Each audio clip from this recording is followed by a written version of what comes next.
Okay, then for part 2, for the calculations part, you're going to be using the numbers that you got from that first table to calculate first how many inches are in 1 meter. So this is part 2, how many inches in 1 meter.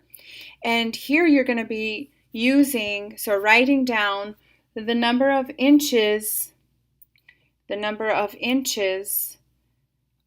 and the number of centimeters that you have from that first table, and you're going to use that relationship to calculate how many inches are in 1 meter. Do not look that up because you can, and that's the literature value if you look it up from the internet.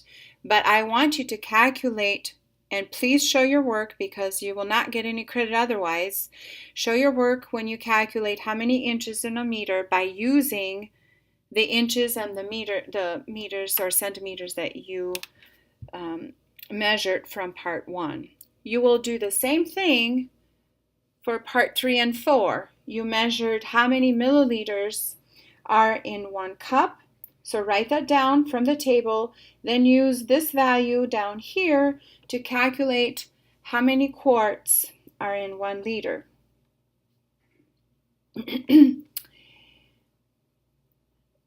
Then for part 5, you will calculate the percent error, and there are examples on how to do that in the written lab instructions. For the density that you calculated, the average density that you calculated in the table in part 2, and the literature value that is given to you for pre-1983 pennies and post-1983 pennies. Just follow the example that is given to you in the written lab instructions, how to calculate the percent error. And then for the post-lab questions at the very end, you will have to do a bunch of conversions. You have in your book or on the internet, you can find all of the conversion factors that you will need going from metric to the English system.